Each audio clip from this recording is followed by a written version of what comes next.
Hi friends, ನಮಸ್ತೆ. ಇವತ್ತು ನಾನು ನಿಮಗೊಂದು ವಿಷಯ ಹೇಳ್ತೀನಿ. ಫ್ಲಿಪ್ಕಾರ್ಟಿಂದ ನನಗೊಂದು ಆರ್ಡ್ರ್ ಬಂದಿದೆ. ಅದೇನು ಅಂದರೆ Chicnutrix glow skin radiant and glow. Okay, ನೋಡಿ ಗೊತ್ತಾಗುತ್ತೆ ನಿಮಗೆ. ಇದು ಬಂದು ನಂದು 3ನೇ ಬಾಕ್ಸ್ ಅನಿಸುತ್ತೆ. ನೋಡಿ, ಆಲ್ರೆಡಿ ಒಂದು ಖಾಲಿ ಆಗಿದೆ. ಇದು ಏನಕ್ಕೆ ಯೂಸ್ ಮಾಡ್ತಾರೆ ಅಂತಂದರೆ, ಪೀರಿಯಡ್ಸ್ ಟೈಮಲ್ಲಿ ಹೆಣ್ಮಕ್ಳಿಗೆ ತುಂಬ ಪಿಂಪಲ್ಸ್ ಬರುತ್ತೆ.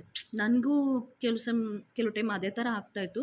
ಯಾವ ರೀತಿ ಪಿಂಪಲ್ಸ್ ಅಂದರೆ ತುಂಬ ದಪ್ಪ ದಪ್ಪ ಪಿಂಪಲ್ಸ್ ಅಸಹ್ಯವಾಗಿ ಕಾಣ್ತಾಯಿತ್ತು. ಉಗುರು ಸೋಗ್ಸೋಕ್ಕಾಗ್ತಾಯಿರಲಿಲ್ಲ, ಒಂದು ಕ್ರೀಮ್ ಹಾಕೋಕ್ಕಾಗ್ತಾಯಿರಲಿಲ್ಲ, ಫೇಸ್ ವಾಶ್ ಮಾಡೋಕ್ಕಾಗ್ತಾಯಿರಲಿಲ್ಲ. ಅಷ್ಟರ ಮಟ್ಟಿಗೆ ಅಧ್ವಾನ ಆಗೋಗಿತ್ತು. ಬಟ್ ಇದನ್ನು ಯೂಸ್ ಮಾಡೋಕ್ಕೆ ಸ್ಟಾರ್ಟ್ ಮಾಡಿದ್ಮೇಲೆ, ಅಂದರೆ ಒಂದು 2 ವಾರ 3 ವಾರ ಯೂಸ್ ಮಾಡಿದೆ.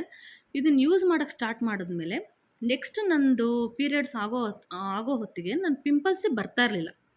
ಪಿಂಪಲ್ಸ್ ಒಂದು ಚೂರು ಬರಲಿಲ್ಲ. ಹಳೆ ಪಿಂಪಲ್ದು ಮಾರ್ಕ್ ಕೂಡ ಕಮ್ಮಿ ಆಗ್ತಾ ಬಂತು. ತುಂಬ ಚೆನ್ನಾಗಿದೆ.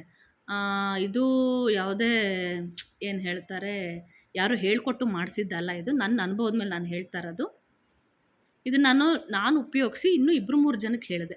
ಅವರು ಕೂಡ ಉಪಯೋಗಿಸಿ ತುಂಬ ಚೆನ್ನಾಗಿದೆ ಅಂತ ಹೇಳಿದ್ಮೇಲೆ ಇನ್ನೂ ಒಂದು 4 ಜನಕ್ಕೆ ಉಪಯೋಗ ಆಗಲಿ ಅನ್ನೋದಕ್ಕೋಸ್ಕರ ನಾನು ಇದು ವೀಡಿಯೋ ಮಾಡ್ತಾಯಿದ್ದೀನಿ. ನೋಡಿ, ಇದರದ್ದು ಲಿಂಕನ್ನು ನಾನು ಬಯೋದಲ್ಲಿ ಹಾಕಿಲ್ಲ. ನೀವು ಇದನ್ನು ಸ್ಕ್ರೀನ್ಶಾಟ್ ತೊಗೊಂಡು ಫ್ಲಿಪ್ಕಾರ್ಟ್ ಆ್ಯಪಲ್ಲಿ ಹಾಕಿದ್ರೆ ನಿಮ್ಗೆ ಅದು ಲಿಂಕ್ ಓಪನ್ ಆಗುತ್ತೆ. ಯಾಕೆಂದರೆ ಬಯೋದಲ್ಲಿ ಲಿಂಕ್ ಹಾಕಿದ್ರೆ ಏನಾಗುತ್ತೆ ಅಂದರೆ ಕೆಲವು ಸಲ ಓಪನ್ ಆಗಲ್ಲ ಅದು. ಅದಕ್ಕೋಸ್ಕರ ನೋಡಿ, ಇದನ್ನು ನೀವು ಸ್ಕ್ರೀನ್ಶಾಟ್ ತಗೊಳ್ಳಿ. ಸ್ಕ್ರೀನ್ಶಾಟ್ ತಗೊಂಡು ಫ್ಲಿಪ್ಕಾರ್ಟ್ ಆ್ಯಪಲ್ಲಿ ಹಾಕಿದ್ರೆ ಇಮ್ಮಿಡಿಯೇಟ್ ಅದು ಓಪನ್ ಆಗುತ್ತೆ. ನೀವು ಇದನ್ನು ಪರ್ಚೇಸ್ ಮಾಡ್ಬೋದು. ತುಂಬ ಒಳ್ಳೆಯ ರಿಸಲ್ಟ್ ಇದೆ. ನೋಡಿ, ಒಂದು ಸಲ ಟ್ರೈ ಮಾಡಿ. ನನಗಿದನ್ನು ಡಾಕ್ಟ್ರು ಸಜೆಸ್ಟ್ ಮಾಡಿದ್ದು. ಬಟ್ ಪ್ರೆಗ್ನೆಂಟ್ಸ್ ಆಗಲಿ ಬಾಣಂತಿಯರಾಗಲಿ ಇದನ್ನು ಟ್ರೈ ಮಾಡೋಕ್ಕೆ ಹೋಗಬೇಡಿ.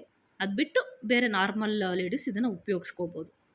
ನೋಡಿ, ಈ ಒಂದು ವಿಡಿಯೋ 4 ಜನಕ್ಕೆ ಉಪಯೋಗ ಆಗಲಿ ಅನ್ನೋದಕ್ಕೋಸ್ಕರ ನಾನು ಹೇಳ್ತಾ ಇದ್ದೀನಿ ಅಷ್ಟೇ. ಅಷ್ಟು ಬಿಟ್ಟರೆ ಬೇರೆ ಯಾವುದೇ ರೀತಿ ಉದ್ದೇಶ ಇಲ್ಲ. ಇದು ನನ್ನ ಮೊದಲನೇ ವಿಡಿಯೋ ಯೂಟ್ಯೂಬಲ್ಲಿ. ದಯವಿಟ್ಟು ಇನ್ನಷ್ಟು ಒಳ್ಳೊಳ್ಳೆ ಮಾಹಿತಿಗೋಸ್ಕರ ನನ್ನ ವಿಡಿಯೋನ ಸಬ್ಸ್ಕ್ರೈಬ್ ಮಾಡಿ, ಲೈಕ್ ಮಾಡಿ. ಇದನ್ನು ಹೇಗೆ ಉಪಯೋಗಿಸೋದು ಅನ್ನೋದನ್ನು ನೆಕ್ಸ್ಟ್ ವಿಡಿಯೋದಲ್ಲಿ ಹೇಳ್ತೀನಿ. ಓಕೆ, ಬಾಯ್.